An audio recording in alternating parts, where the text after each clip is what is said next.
What's up, everybody? Welcome back to the stream. It's Monday. We're indulging in a little bit of mayhem today. And it's going to be a bit of a news-heavy one, I think, this week. I don't have much to talk to you about in terms of list stuff. I don't know. The list from the last week were... I think the feelings feel like they're pretty lukewarm from what I've sort of gathered from people's responses. They're like, oh, I guess, like, cool Eldar list and, like, Lionel Johnson one, but also, like, Death Guard. Ugh. So that might be a little more Tactical Tuesday energy, where we could dig into some interesting stuff that maybe X1'd. But in the meantime, we got a lot of stuff going on the new product front. We have a lot of new stuff from Warhamster community that we can dive into, and we also have a bunch of information about the new Space Wolves Codex supplement, which is gonna be sweet. So stoked for new wolves, dude. Same. The fact that a lot of the old data sheets have survived, contrary to popular belief, there are a couple that it seems like we might have lost, but yeah, we'll sort of cross that bridge when we come to it. But yeah, I don't know. I think it's an exciting time to be a Space Wolf player because the direction that they've taken the faction is really cool, in my opinion. And we'll talk about it. Yeah, we'll talk about what we know about them so far. We don't have 100% of the rules sort of confirmed, but we do have a lot of them at this stage.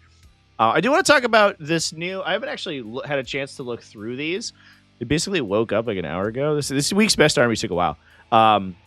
There were a lot of West Coast events, which always means that it takes extra time to finish the video because they are ongoing when I record. I even think a couple of them might have been still going on when I recorded. I actually don't know if I got all the results this week.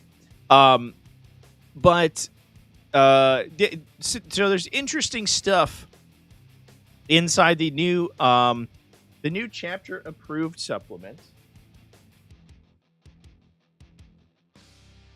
Grabbed my phone, chat. I'm sorry. That's okay. Interesting stuff inside the new chapter approved supplement. This includes missions for incursion games. So instead of being like a weird sort of nothing format that Games Workshop forgets about, incursion is meant to be like baby's first real 40K, right? Where it does use like basically the regular rules, and it uses almost something resembling a full army. But they haven't really seen much support in the past, so you get thrown into combat patrol, and then you just kind of got to figure it out for incursion, and then move to strike force. Incursion having its own missions is going to be good, I think, as a new player onboarding tool. Which I think will be interesting. And I almost wonder if it's worth running some like incursion level events for new people to hop into. I think you definitely should get 4 or 5 incursion games under your belt before you dive into Strike Force. If you are brand new to miniature gaming, I think that's going to help quite a bit. Ryan G donated $5 through Super Chat. Trevor's boy Harold Deathwolf has gone to Valhalla. May he ride on the Wolf Eternal. That guy... Shiny and Chrome. Thank you for the super chat, Ryan. Shiny and furry and chrome. Yeah, I don't know. Harold Deathwolf is I'm a big proponent of Hero Hammer. I think it's cool and fun. I like independently powerful models, but Harold Deathwolf was annoying to me because he was like so efficient. It blew my mind. He alongside Logan Grimnar, and Logan Grimnar eventually got like points pushed. Point where like I understood that why you maybe sometimes wouldn't take them, but they felt like you just started every Space Wolf list with them, and if you didn't, I don't know what you're doing. Like he's so crazy strong. For 85 points, he's like the cost of most of your utility units in Space Marines, and he's harder to kill. He hits harder in melee. He's like a little bit slower than like a jump pack assault intercessor squad, but you get them in addition. It's like crazy, absolutely crazy. So yeah, I don't know. Talking about the new chapter approved stuff. So there's a new asymmetric war system, and I'm really interested in how this actually gets implemented. because I have a sneaking suspicion, and this is actually something that kind of like is a pet peeve of mine, but I have a sneaking suspicion that the competitive community will go, this is either too difficult to set up, which might be true, in which case that's a design problem, or it's too confusing and I don't like it, and then they'll just throw it away. And it ends up being kind of like relegated to a casual thing, which is sad because like it is, I don't know, like a non-zero amount of development time has gone into this new system. And I have a suspicion that a lot of people won't use it. And I think that is, even if it's bad, right, I think it's worth giving it a shot. But if it requires like asymmetric terrain, and from a logistical standpoint, it's impossible for event organizers to be able to do it, that is a problem. And I do think that is something that probably could or should have been addressed in sort of the design stage, because I think that is, potentially a weakness of the mission format. So I don't know. We'll see. They stated it wasn't for competitive play. Yeah. So it's alternative maps that are a way to shake up your usual games with unfamiliar objective placements.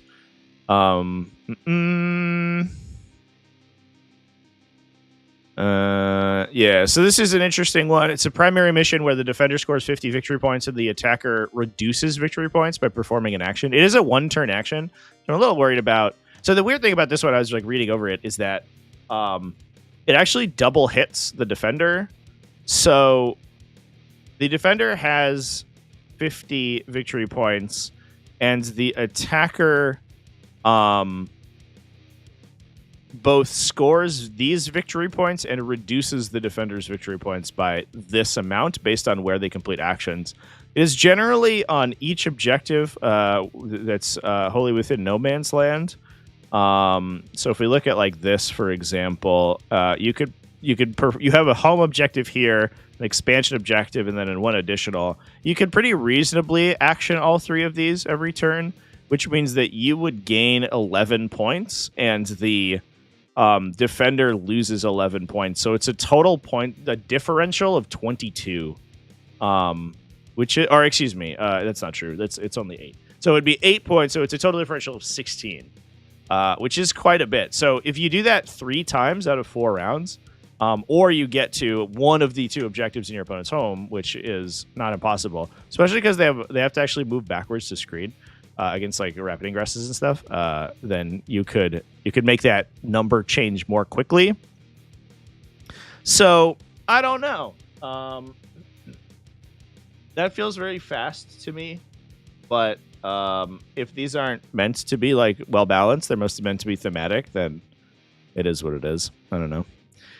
But also if they're meant to be mostly thematic and they're not worried about balance, then I don't know how often they're going to get played, but they're cool at least. I like the idea, and I'm like a huge proponent of asymmetric objectives. I think that it's something that the game could support on a more fundamental level, if appropriate development time went into it, right? If you took if you basically like released 11th edition and you built the entire game around objectives like this, that maybe didn't necessarily require that the terrain layouts be totally changed on turn 1, then I think the game looks a lot different. Now, it also sets the attacker defender, so unless I am wrong, this means that the attacker defender roll-off actually does choose first, which I know a lot of people have been kind of asking for a while, because that it is a weird situation not knowing who's going to go first in the game. But I don't know. My 2 cents on it. This one is an action, yeah. It's a 1-turn action though, so you just walk up and do it. And then the defender's like all about just doing a murder, basically. So that's the idea. I do think this one's a little extreme in terms of attacker defender. I don't think you have to go that particular, that hard. The defender having literally like no primary objective control whatsoever, besides just like killing the attacker's utility units, is not perfect.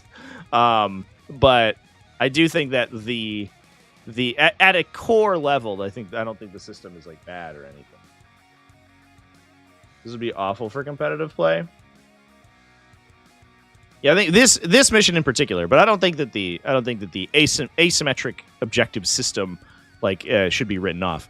That feels a lot like people writing off Unexploded Ordnance or Servo Skull's last mission format, where Servo Skulls is actually really interesting and cool. And nobody played it, so it didn't matter.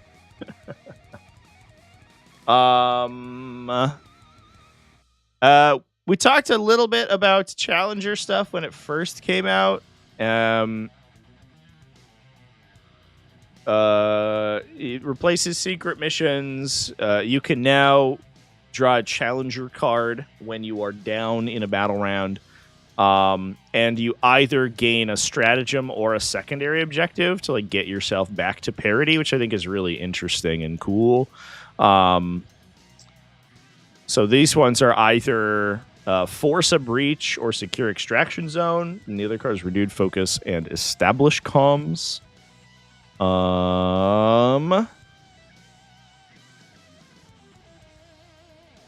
So the Force a Breach card for 0 CP allows you to move through models and terrain features, which, I think this is the same one that they previewed earlier, right? And then it gives you basically a half of containment that you can do as an action, a one-turn action. You perform not within your deployment zone, wholly within 9 inches of a battlefield edge, completes immediately, you score 3 BP, so literally half of a containment. If you don't want to be able to move through terrain features, but that does give big vehicles and stuff a little bit more play as well. The renewed focus is the other one. You get reroll hit and wound rolls of 1 for 0 PCP when you are selected to shoot or fight. Or if somebody is more than 15 inches away from every other model in your army, they can perform an action to score 3 VP. So that's another good one as well. Although 15 inches is a long way on the current table. It's 25% of the table. Might be good for a utility in the back line late in the game, but it's a little bit tough. I really like this system. I like the idea of the system quite a bit.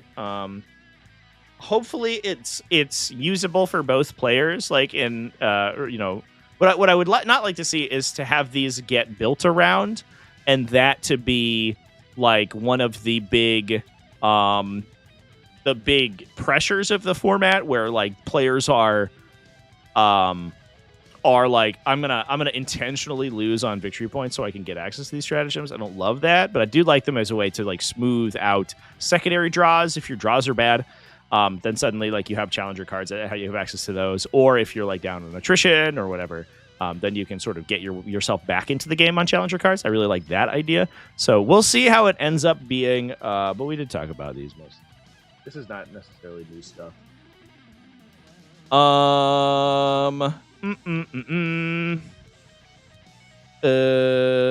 Yeah. Anyway, the rest is kind of normal stuff.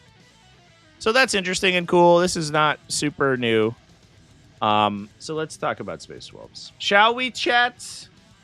I think that's what people are here for. So we got over the course of the weekend, we got some really super hokey Space Wolf leaks. They do look like they are legit, and I think a lot of this stuff has been confirmed by our friends over at Warhammer Community, because they just released an article. Although, if we pop over to my viewer here, we will notice immediately the problem with them, which is that the pictures are really small. So we did get leaks for, I believe, all of the... they're not in order, so I had to do a little bit of research to reorder them correctly and ensure that they were all there. But I believe that we do have the full list of Space Wolf units that are going to be in the new codex. Which is cool. We lost a couple. We lost the wolf characters. We lost Murder Fang, I believe. But we kept a lot of stuff that a lot of people expected to get sort of thrown away. Logan Grimnar is there, obviously. Excuse me. No, Murder Fang's right there. He's right at the top. I just missed him. Wolf and Dreadnoughts have been retained. Venerable Dreadnoughts are also here, too, I should mention. Again, these are out of order, so they kind of just like are all over the place. Wolfen looks like got split into 2 data sheets, one for the shield guys and one for the 2-handed weapons, which is nice. The Thunderwolf Cavalry are still here. Again, I don't believe any characters are available for them, so they are just Thunderwolf Cavalry. So I believe, look how small it is. It's so tiny. I think their top line profile got a little bit better. They're moved 12 instead of 10 now. However, they won't have any like attachment buffs, most likely. So it's probably the case that they are significantly worse. Because one of the big things is that you could potentially stack like 2 separate enhancements on them. Plus, they would be a delivery system for Thunderwolf Lords and Wolfguard Battle Leaders. Plus they would assign their charging bonus to the characters. The characters would hit like absolute trucks, and the Thunderwolves themselves were just sort of like delivery. They got the Blood Surge movement from the Wolfguard Battle Leader, so that all that stuff is gone. So they're just a big unit of guys now. Is that good? I don't know. I think it'll probably come down to what their profiles look like. It kind of looks like they're AP2 maybe, but it's really hard to tell because these are all just like individual dots. These are like individual pixels on a screen. Strength 5 AP2 1 damage is a little bit nicer of a melee profile, but I don't know. We'll see.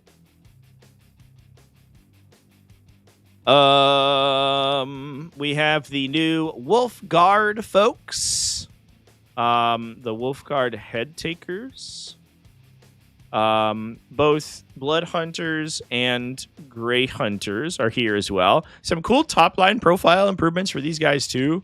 The move 7 baseline on all these guys is pretty neat. I like that. The Thunderwolf Cavalry AP2 damage too. Hot damn. Ulrich the Slayer, now the Stormcaller, and Venerable Dreadnoughts are here. Fenrisian Wolves are here. Wolfguard Terminators are here, which we'll talk about. They got their ability discussed in the Warhammer Community article.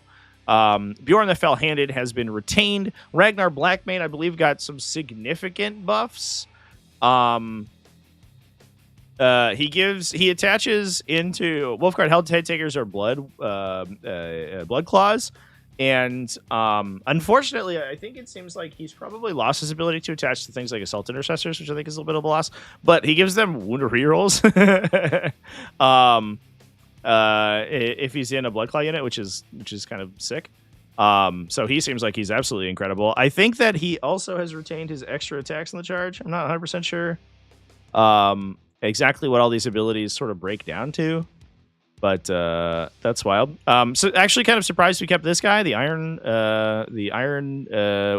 Priest, the Wolfguard Tech Marine, or the Space Wolf Tech Marine. I think largely because he had a special pistol, so they had to give him a separate profile than the regular one.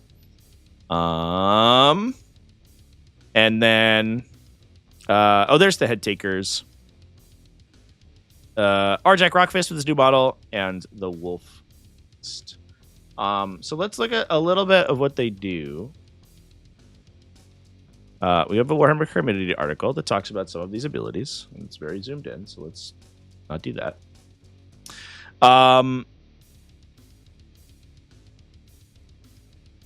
So the Wolfguard Terminators, it seems like, have traded out their +1 to hit targeting the Oath targets, which is fine. It's a little bit weird because you got +1 to wound, or you got reroll hits anyway. So you're like, why do you necessarily need +1 to hit? And they've traded that for -1 to wound if the attack is greater than their toughness. So the sort of transhuman effect, which will make them significantly tankier. I don't know if they get access to shields on the new miniatures. I actually did not look at that. I wonder if that is discussed on their miniature data sheet. Well, they're pictured with shields, so I imagine that they do. I don't know if there is a restriction on that, though. It feels like it might be unit-wide, which would be great if that's the case. We could take -1 to wound shield guys. That's super cool.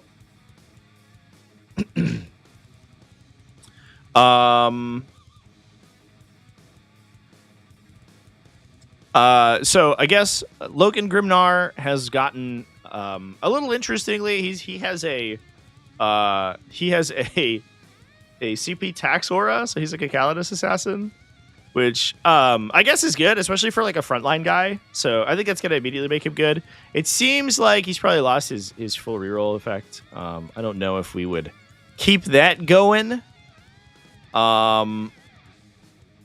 But yeah, I mean, his profile still looks like it's very strong. He's coming in, it looks like 8, 2, 3 damage. I can't quite see how many attacks he has. He definitely has a double-digit number of attacks on his sweep profile, which looks like Strength 5, AP 1 or 2, which is very good. I think he's like 8 attacks on his strike profile. And then he has an extra attack profile as well, which is Strength 5, AP 1. All at weapon skill, looks like 2 or 3. So, dude's gonna hit like a Mack fucking truck, and then be up in the fight as well. For the most part, it's 6 and 10. I guess so. That could be a 6. But the extra attacks are new, and it looks like their ballistic skill or weapon skill. Excuse me, weapon skill 3. I want to say that looks like a 3 to me.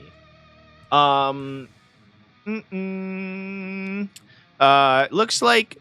So the people who have there are, I want to throw a shout out to the Space Host Reddit, Kooky East 7863, who's gone through and actually translated some of the stuff, if he can, the stuff that he can pick out.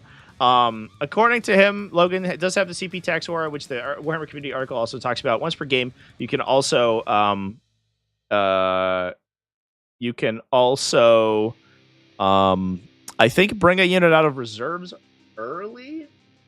Not really sure what the implication of the breakdown that they have talked about is. So that's neat as well. We can potentially turn 1 drop people onto people's face. Yeah, the extra attacks of the wolves. Yeah, for sure. Yeah, it looks like another 6. Yeah, it's Deep Strike 1 turn earlier. Yeah, so that's super terrifying. So it's like every Space Wolf list gets Hunter's Instincts now. We don't need to play Stormlance anymore. We can play any detachment. We still get the same ability.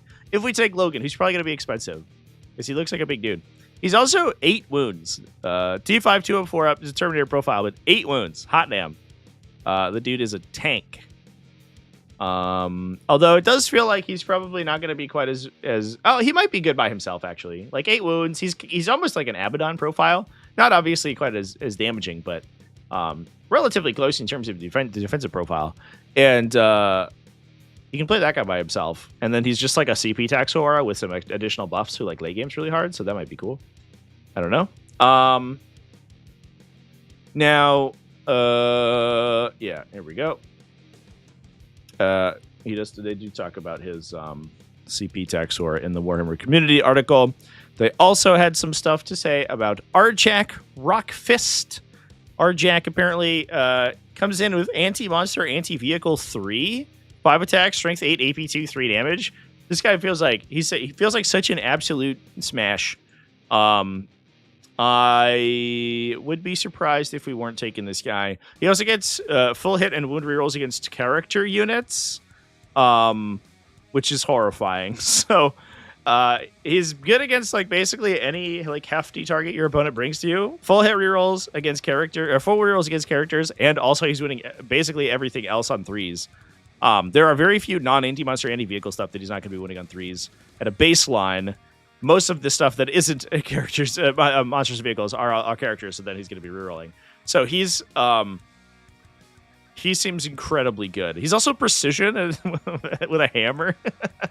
He's extremely precise hammer because I guess he like duels you out. So yeah, I don't know. He just seems like he's incredibly strong as a beat stick. Now I believe they did mention a little bit. They do mention a new detachment. We'll pass through the characters real quick here. Which grants, it looks like they're rewriting the Champions of Russ, maybe, into this new detachment, Saga of the Bold.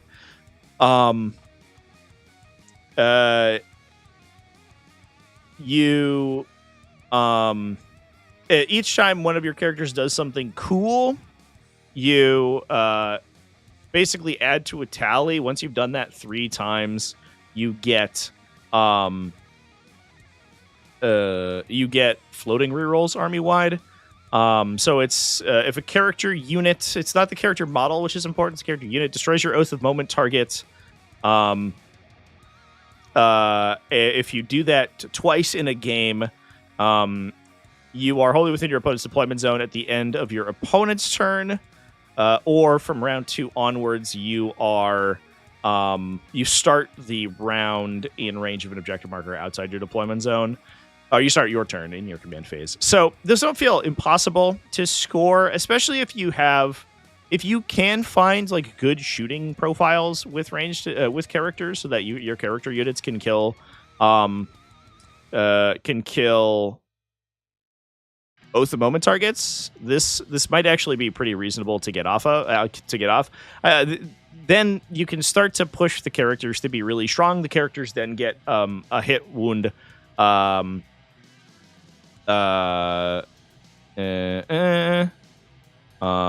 You get a hit, wound, or damage reroll.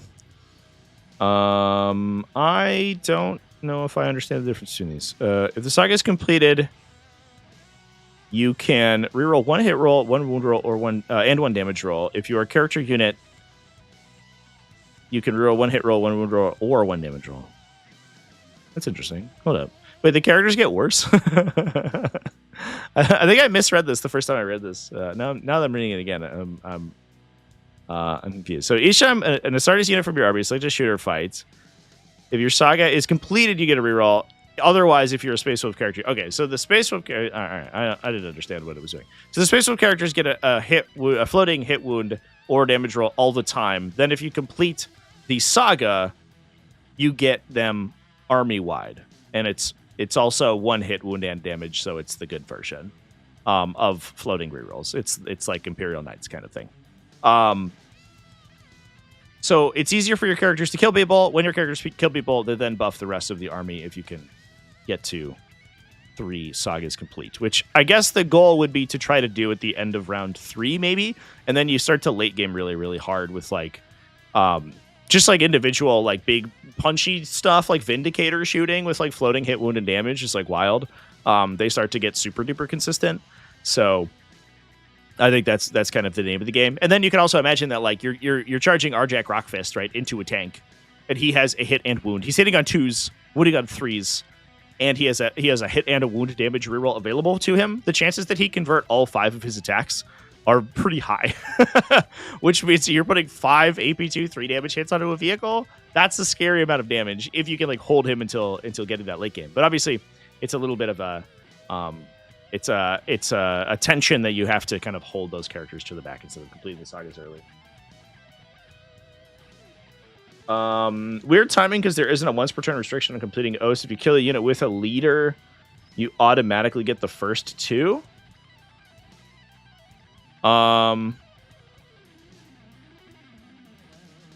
No. What? So the slay them all means that you're that you would have you have to do the first one twice essentially. So if one unit does the first one 2 times, then you get 2.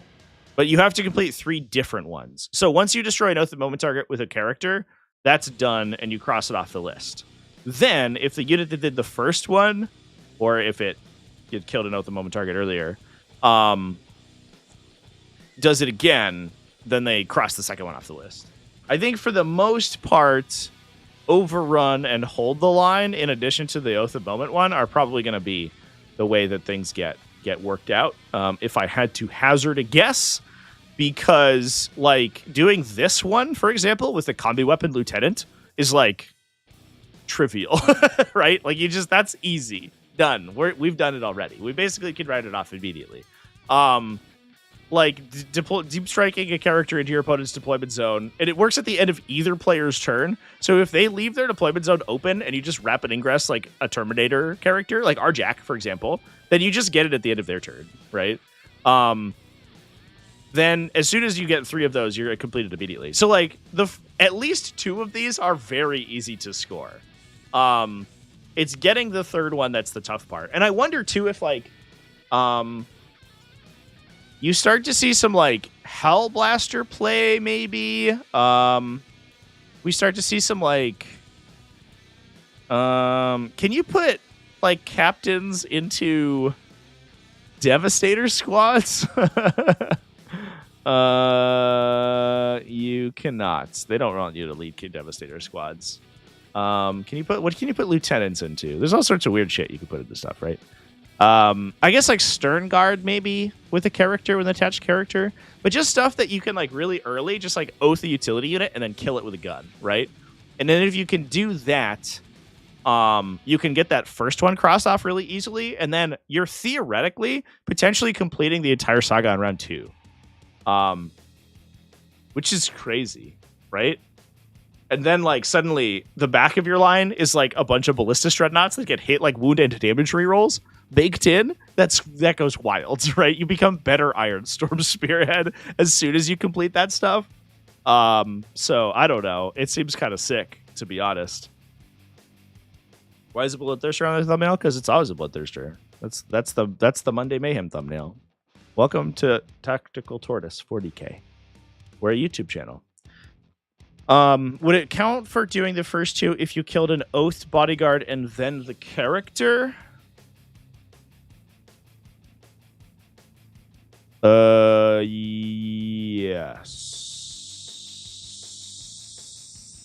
Yes.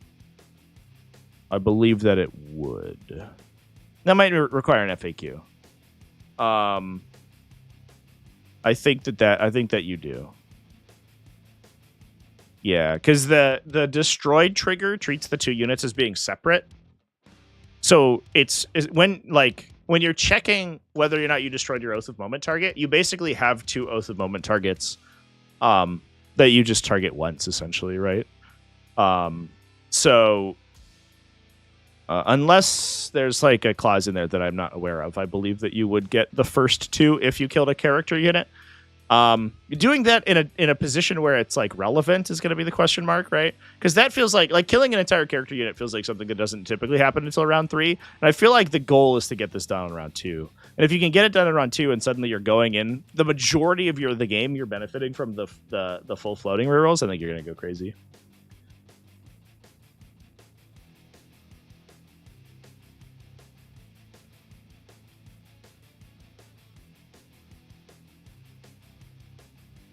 Oh, I didn't understand what you were saying, NC Conroy. I thought you meant that killing a unit with a unit that was being led would count as 2 kills. Oh, I understand. So you said if you kill a unit with a leader, and you mean if you kill a unit that has an attached leader in it? I thought you meant if you kill a unit with your character who's leading a unit, does it count as 2? I was like, no, of course not. I totally did not understand what you meant there. I'm sorry. Still has to be the second oath target, meaning that you'd have to apply a second oath. Yeah, I mean, I feel like it probably doesn't even FAQ. I guess like, what does Oath of Moment say? What is the exact wording of Oath of Moment?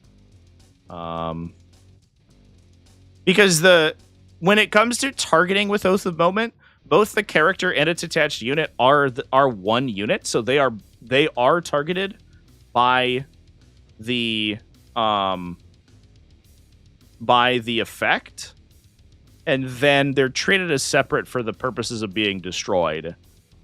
So I think that it's pretty clear cut that it works, that you'd get 2, but I do imagine that it's probably unintentional. I also am not sure how often it matters. I feel like if you're clearing out your opponent's like bodyguard units early enough in the game that it sways the saga, I don't know, you're probably winning, to be honest. I think you're just winning more. Yeah, so just an Oath of Moment target is like being the Oath of Moment target is the effect that grants rerolls against you. So it would be tough, I think, to argue that the character would not be the Oath of Moment target, because being an Oath of Moment target is a persistent effect that transfers to them once their bodyguard unit is destroyed.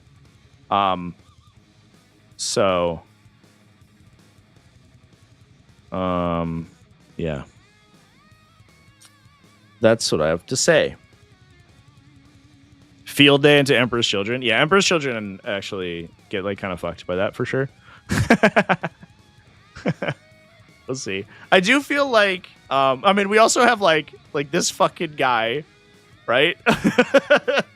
Like I don't know, don't get touched by him because he's just gonna kill out your Lord Exultant right off the bat, or just like beat the shit out of a Demon Prince or something. Like Arjak Rockfist fucking slaps into Emperor's Children. That said, if they're also like playing a bunch of Terminators or whatever into Noise Marines, maybe it's not that great for them. But I don't know. I feel like you're ending up playing like a couple of like really high power melee units, and then the rest of your army is guns that takes advantage of the rerolls. We'll see. Don't know if you want to be throwing characters out to kill scouts and infiltrators. Well, that's why I say you want gun characters, right? Because it doesn't care how you kill them, and it doesn't even require that you kill them with the character. It requires that you kill them with the character's unit. So if you take like Hellblasters with a lieutenant, if you take like Stern Guard veterans with a captain, any of that stuff, if you just like oath a utility unit and then stand 24 inches away from it and like clip one dude with one iota of your line of sight and then hide behind a ruin and kill them, suddenly you've completed the first oath thing, right? And then if they ever do that again, you've completed the second one too, and you probably have already completed the hold the line one, so like you're done, right? And that feels incredibly powerful. I don't know.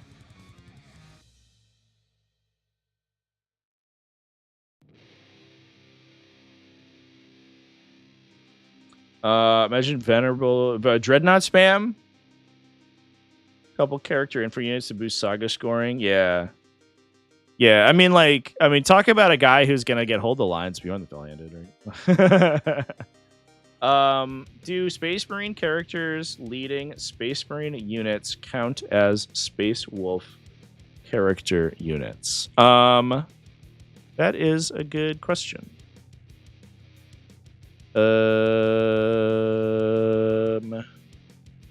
I assume that they do, but maybe they don't. Do they not gain the chapter keyword? Actually, I've not read the chapter rules in a really long time. Maybe it does have to be the characters in the supplement. In which case, it would be harder to shoot people to death, I guess. You could do it with Grey Hunters, maybe. The chapter keyword transfers to them.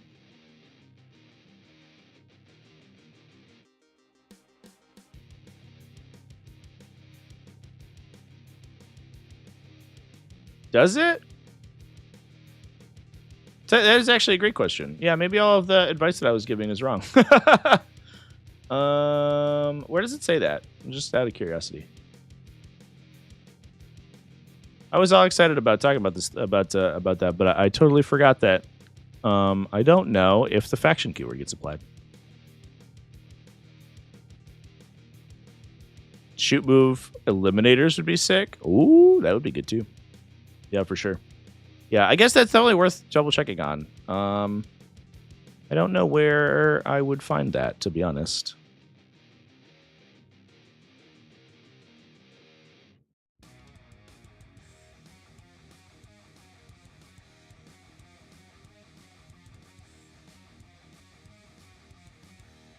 Yeah, I actually think it does probably require that you take the characters inside the supplement. So finding a good attachment to shoot at people would be important. I guess like where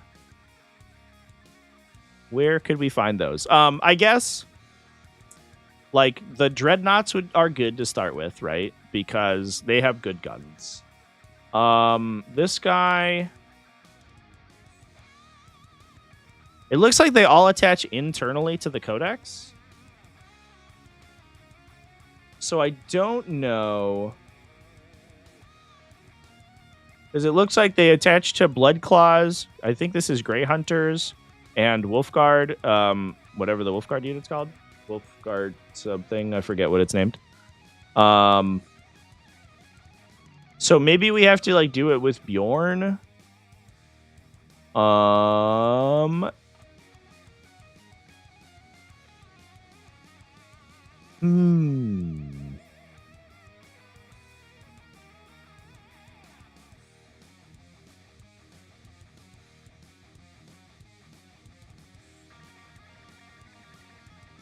It's weird that wolf priests then could not join regular stuff, but I guess you just take regular chaplains.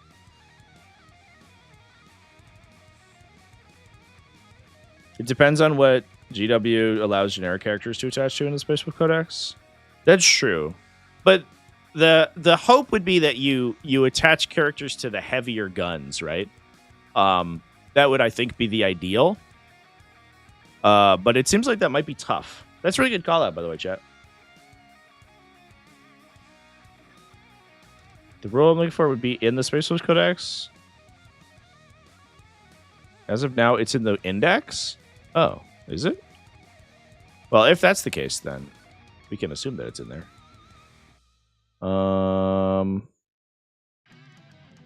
guess we can just look at the index. We have the technology, chat. Let's get to the bottom of this.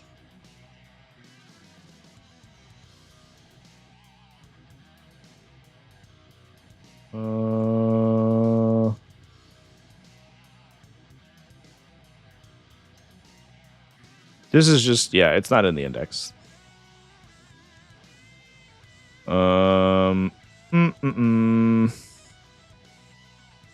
Yeah, this is only restrictions to Champions of Res. And I don't believe that the other supplements have that same clause, so that would be shocked, actually, if it worked that way.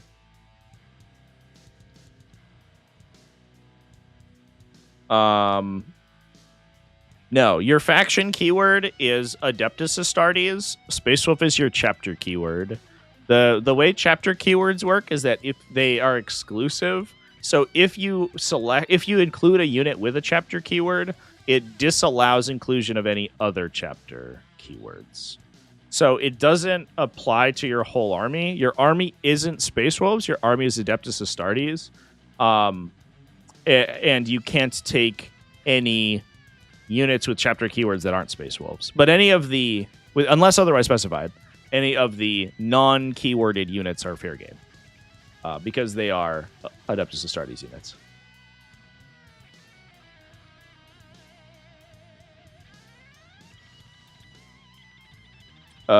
It's in the Marine Codex.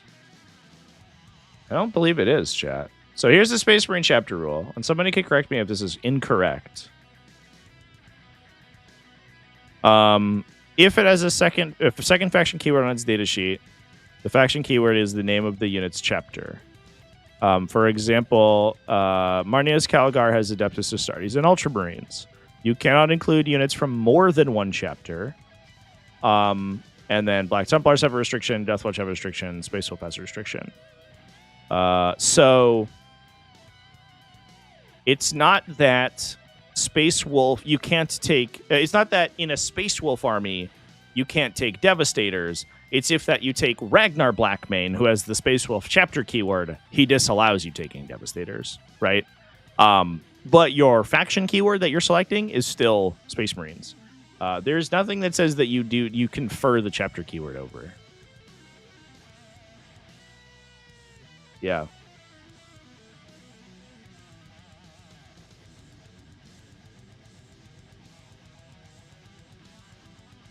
Makes the loss of long fangs stand. Well, I mean, who knows if this is included, right? This could be cut, right? And like honestly, it might get expanded. Like they could cut assault intercessors and intercessor squads because you have Grey Hunters and Blood Claws now. It would be unfortunate if they lost Devastators. Not for this interaction, but it would be weird because then, like, where the fuck did Longfangs go? they just went to their, like, the great. They went to Valhalla, I guess. That would be really unfortunate. I would hope that they would get this word, this ability rewritten, like we did with Black Templars and stuff, right? Although I guess Black Templars haven't gotten a supplement yet, so who knows? So yeah, that's a great call out that we can't do this with just like regular Space Wolf friends in generic units. So we have to be more creative about how that scores out. So like Stern Guard Veteran and Hellblasters are most likely off the table. Unless there's like some additional rules in there, which I doubt that there is, because I don't know why they wouldn't have added that to the datasheet. Which is unfortunate, which is probably why this ability is actually okay, because it did feel like it was really easy if you built your army for it. Interesting stuff. Can't believe we lost Hounds of Mordecai. I can. Those just Reaver units that they like gave a head swap to and then called it a different data sheet. I liked Hounds of Mordecai because I like when there's like interesting sort of meta counterplay in a faction. But I do understand that like if you're trying to reduce the codex bloat, reducing the unit that's just a Reaver unit with a different name is probably good. Just like Longfangs, right? Longfangs were literally just Devastators with a different name. So that makes sense to me.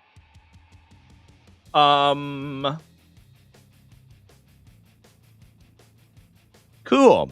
Well, anyway, I do think that you can probably get the ranged thing done with like Bjorn, maybe. I would say like Terminators with the characters, special characters, but I don't know if we're taking Terminators, to be honest, chat. But I think Grey Hunters do feel like they're probably okay. Let's talk about Grey Hunters real quick. I believe that from what I understand, the Grey Hunter ability was appeared to be the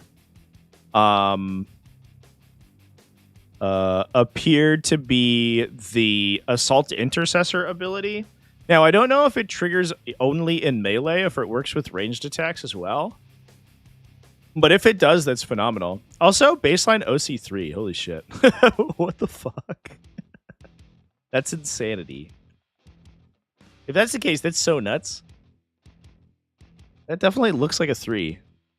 That's wild. I know they talked about them being a 3. I assumed it was like a War Gear ability, but I guess it's just on their datasheet. Why?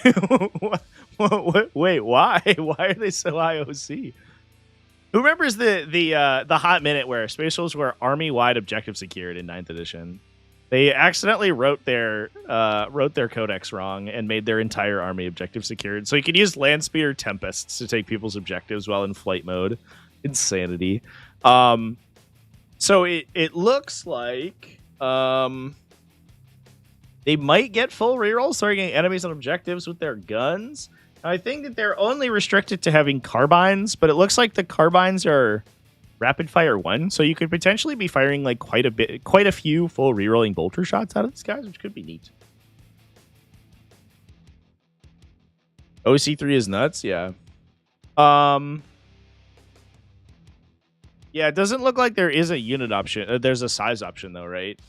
So it's 1 and 9, I guess. So it's a minimum 10 unit size. So it's hard to transport them, which I guess is the idea. They're like Corn Berserkers, but they don't get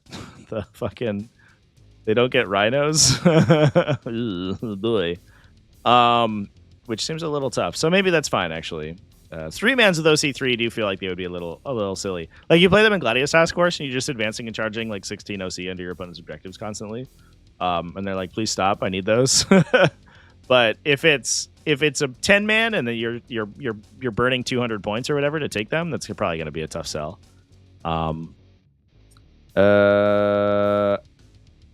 Otherwise, I have no idea what all this stuff is. It looks like they have a chainsword profile, something else, a 3-attack thing maybe, a power fist, and then I don't know what the third one would be. A power sword, I guess. A 4-attack power sword. That must be what that is. Do they have a power fist in the pictures, I wonder?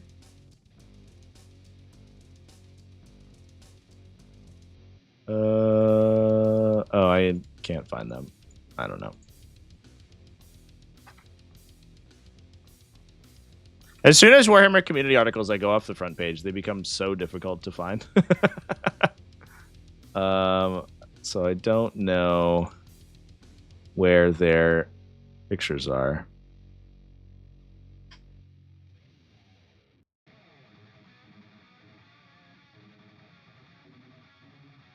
Yeah, no rhinos or impulsor for sure.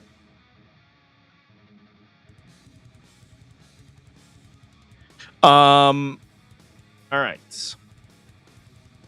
I have no idea what blood clouds do though.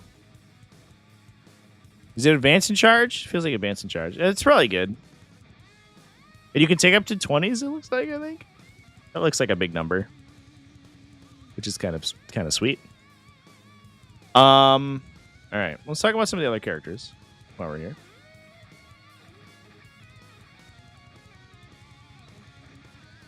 Wargom articles having a better stealth than a V2.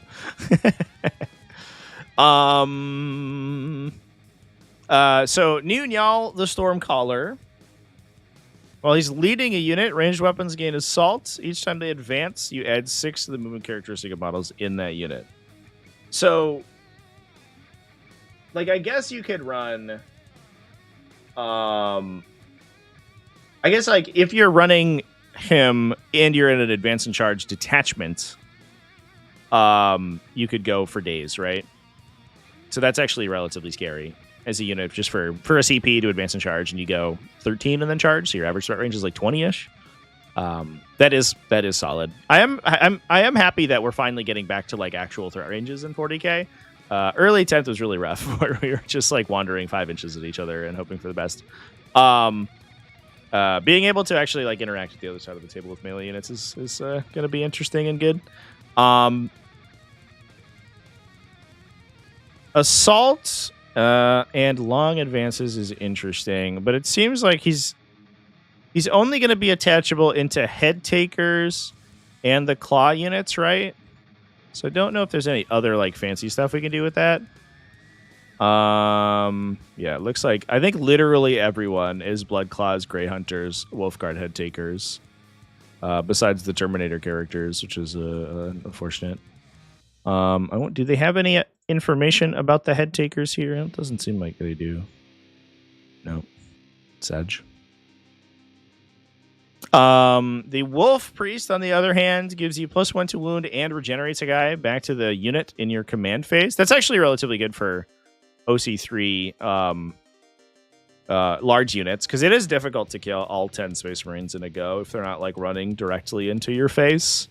So I think that's going to be relatively strong as well. +1 to wound on top of rerolls is also going to be a pretty strong effect too. So I wonder if they've actually made a canonically appropriate Wolfguard battle leader, or excuse me, Wolf Priest. Because previously all the Wolf Priests were just sort of bad chaplains, which was always really sad. If carbines can reroll wounds, it's a legit range character unit. Yeah, that's what I was kind of thinking. I hope that that's the case, because then I think we have our outlet, especially if you can access Storm of Fire or something. It's hard to see the profile on the Grey Hunters. I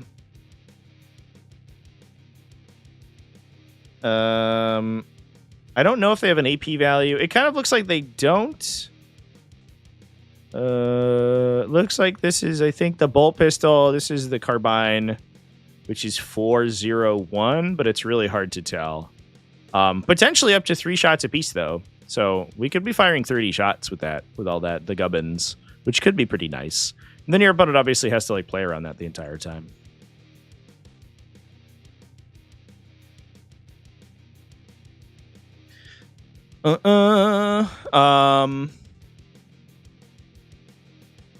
Wolfguard Battle Leader grants sustain 1, and each time you target an enemy within 6 inches, reroll hit rolls of 1. I mean, I guess so. It is checked model to model, so it's actually kind of annoying. But mostly it's going to just give you reroll hit rolls of 1 in melee, which is going to be good. That's actually a really strong leadership ability. I really like that guy. Sustain hits 1 that's good. That's a good start. We're off to a good start. We have an enhancement for heroes all. Each time a special character unit from your army achieves a boast, if the bear is on the table, you're getting 1 CP. It's actually great. So you're probably getting 3 CP per game with that, assuming your guy isn't dying. You could do that on like a you could do that on like a Blade Guard banner bearer or like a company agent who's just like sitting in the back line. It's like so thematic. He's like sitting in the back, like writing the deeds of all his friends. He's like, and then the combi weapon lieutenant, reactive move. So he didn't get charged, but he towed on the objective. So he did great. Good job, guys. Everyone should be like combi weapon lieutenant guy. And then Bjorn the Fell-Handed like ran into their deployment zone like a big idiot because nobody could kill him. So that's a really good enhancement. That's super solid. I actually would. I love that.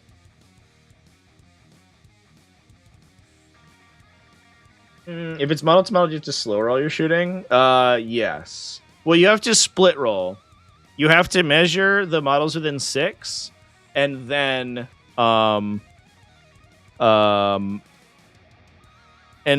you have to roll all of their attacks separately from the rest of the unit, because those ones will get reroll 1s. If you target your Oath of Bowman target, it's not going to be that big of a deal. But if you have to split the attacks, then it gets really awkward.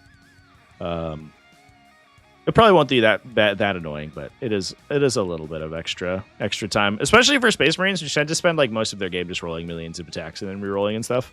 It's a little annoying that it works that way.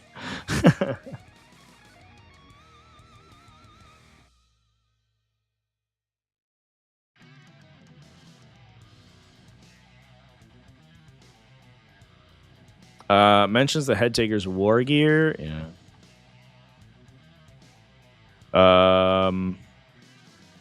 The storm shields or dual wield. I'm interested in the Head Takers. I don't know if we have too much information on them. Here they are. Let's see if we have any info.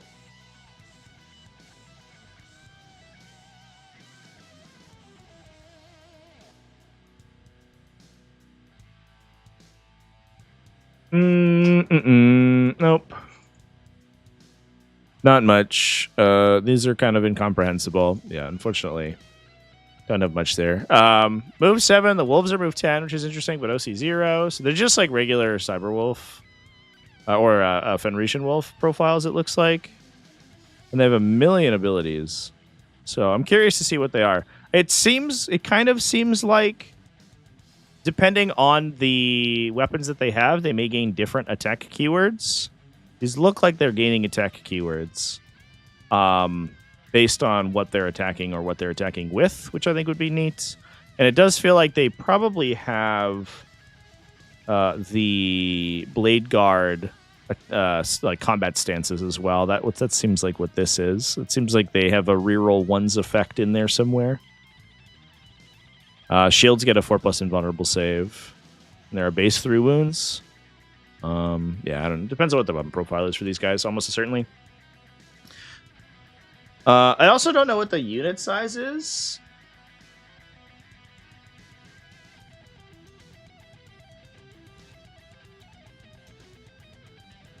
It's hard to tell. It kind of looks like it's like minimum 6 models, like 3 and 3, and you can go up to 12 models. If it's 3 and 3 and they all have to get into a transport, then that would be weird. I don't know if they could. The thing obviously describes that they can ride into transports, but I don't know how that works because they have beast keyword on the Thunderwolf on the Fenrisian wolves. So I don't know. They are not infantry models.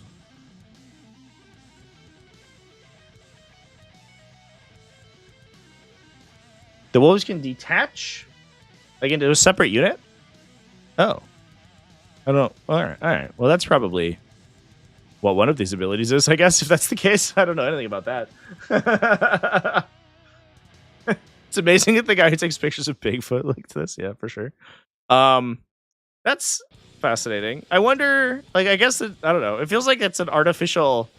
It's introducing artificial inefficiency into the head taker squad. You're like, hey, you want to take 6 of your Blade Guard veteran equivalents? Go fuck yourself. You have to pay for 6 Fenrisian wolves too. And you're like, I probably would have bought those anyway, but thanks, man. I appreciate that. Kind of annoying, but it is what it is.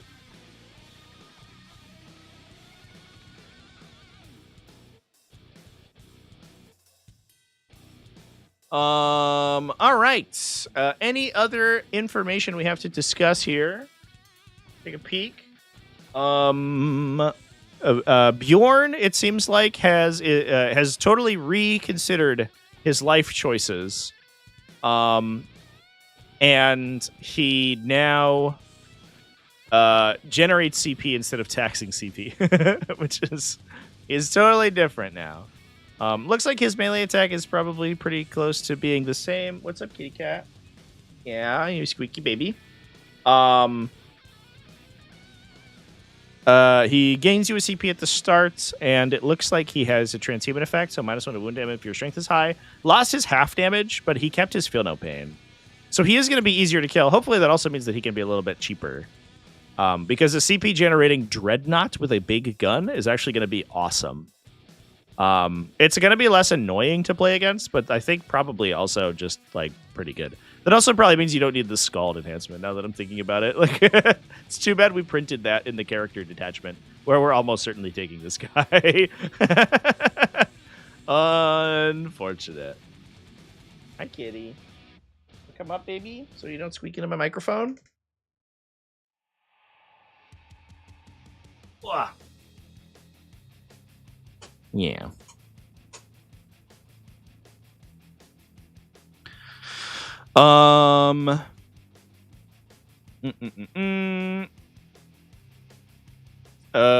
It seems like the other dreadnoughts have changed quite a bit. Where'd Murderfang go? Here he is. So it seems like he grants a fight on death aura, I think is the scuttlebutt right now. Which is kind of interesting. It's a Wolfen, I guess, specifically. And he rerolls his own advance and charge rolls, but I don't think he shoots on target, which is unfortunate. Looks like he kept his feel no pain. And I can't read it as a weapon. It looks like he's strength 14, AP 2-3 damage probably.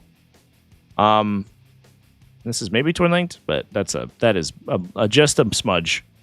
As far as I can see. Wolfen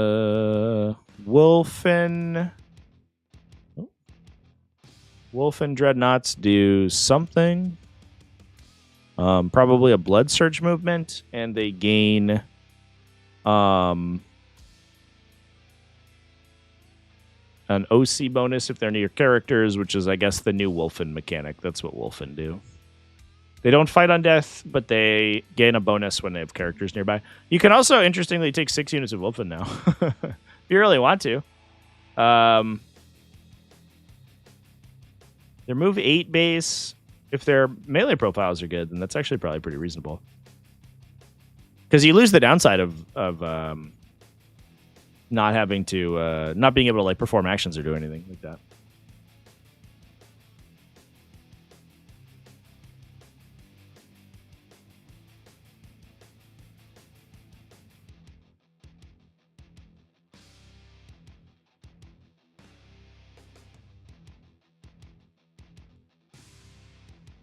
Not as cool as 6 plague drones, but it is unique.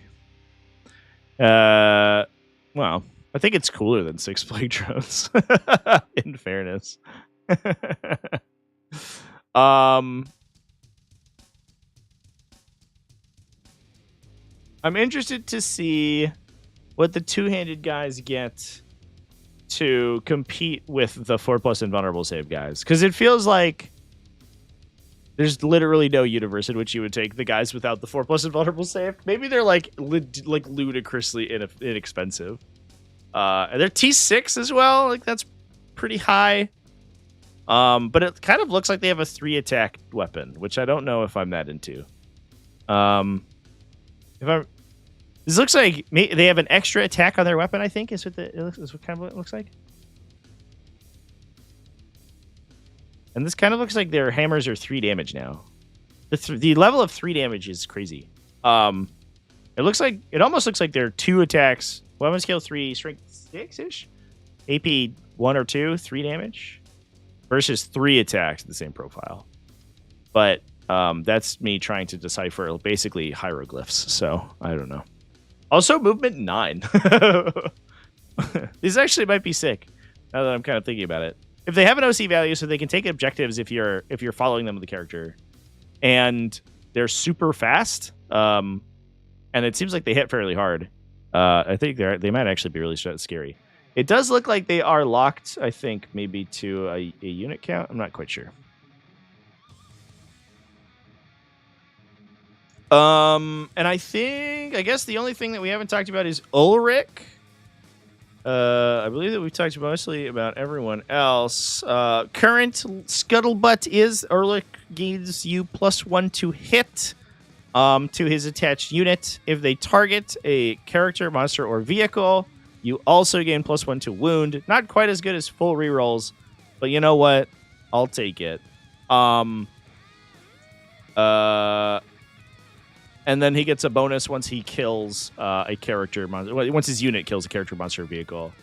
And it looks like he's anti-monster 4 as well. He's strength 6, AP 2 damage. It looks like, which is not a terrible melee profile, especially if you're getting +1 to wound.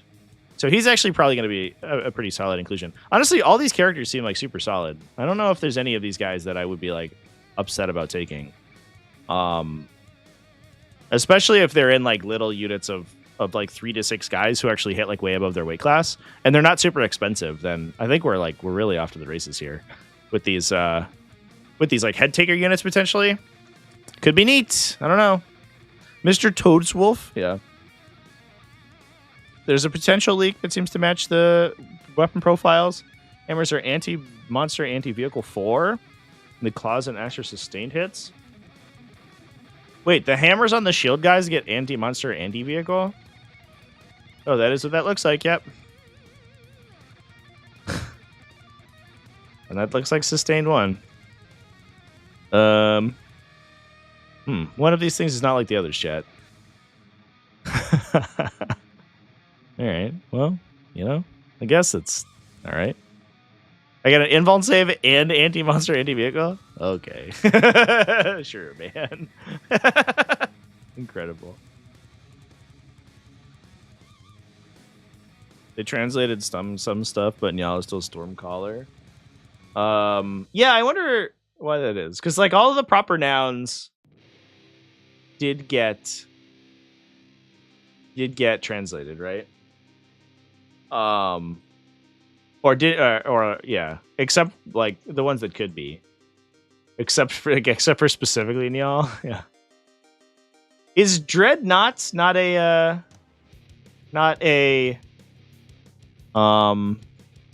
translatable term? I guess that's a what do you call those when you put the words together? It always sounds like a piece of furniture.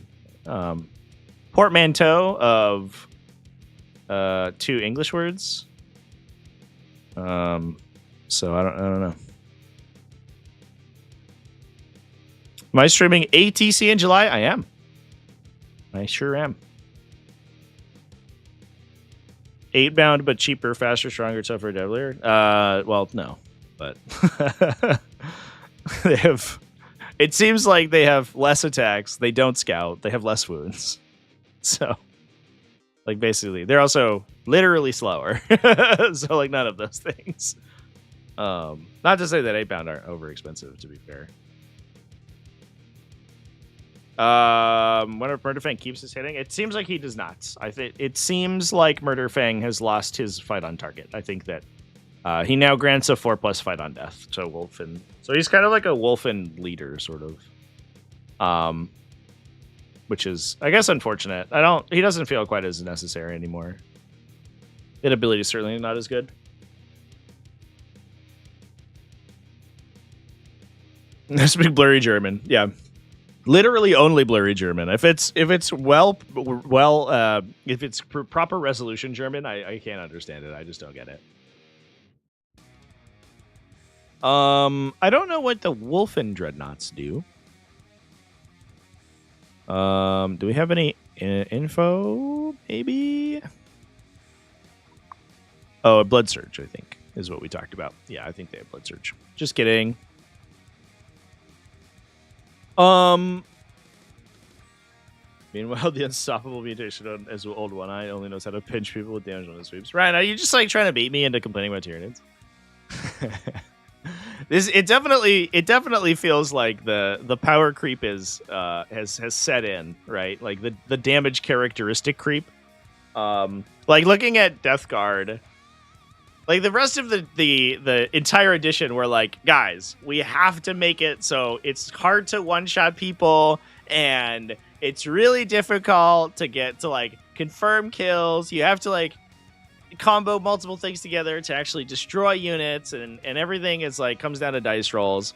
And then they're like, Death Guard are like -1 toughness, -1 AP, full hit and wound rerolls, sustained hits, lethal hits, critical 5s. And it's all melt-a-guns. And you're like, all right, that might as well be the case. And then like this faction, I'm not even saying it's on the same level, but this faction just, it seems like, based on these very blurry numbers that we're looking at, just fucking everything is like +1 to wound, 3 flat damage, just everything in the faction. So it's a different time we live in. Maybe the 11th edition Tyranid Codex would be sweet.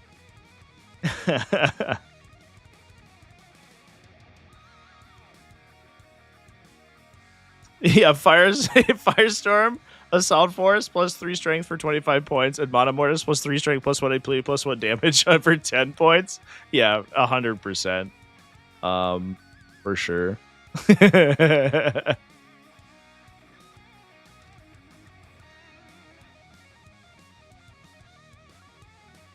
Yeah, and Monomortis is like the craziest one. That one blows my mind. It's like, which I love it. Like I love Hero Hammer. I think it's fun, and I love it when enhancements are good and cool. That one's like so crazy efficient for the cost. It's wild.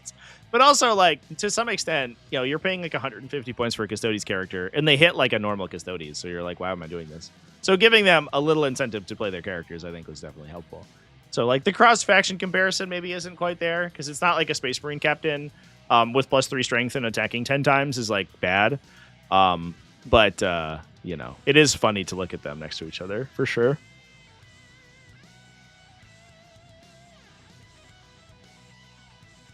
Was your index win rate shit, then you get a good book? That's not true. Tell that to any Adeptus Mechanicus player.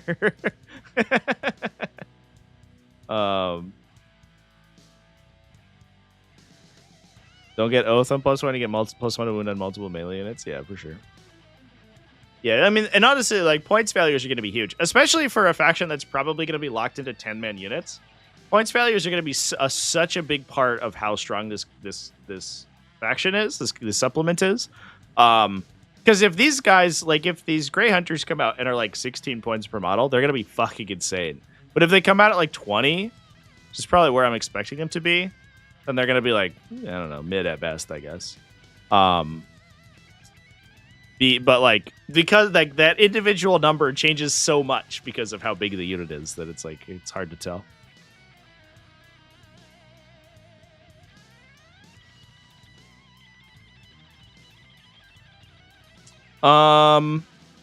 Anyway, chat. That's all the Space Wolf stuff that I had to talk about today. Eldars, they don't count. Womp. Get wrecked, Eldar. I am, I think, gonna go ahead and pop off here momentarily. We'll talk about list stuff tomorrow.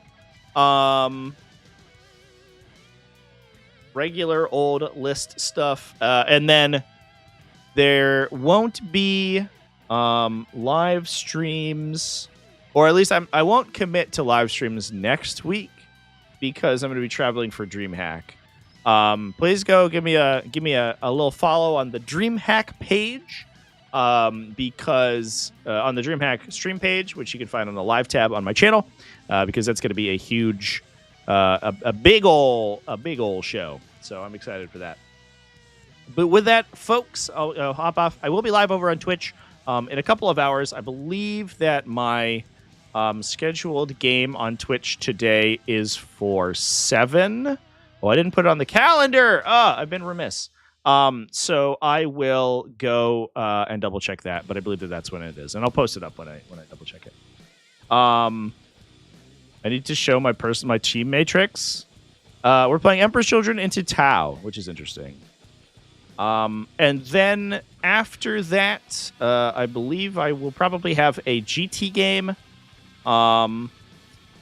Following that, if I can't, then I'll play either Thousand Suns or World Eaters on stream tomorrow. We'll get some games in before I have to leave, but then tomorrow evening I have to pack up and get my butt over to Dallas for this coming weekend, so it's going to be exciting.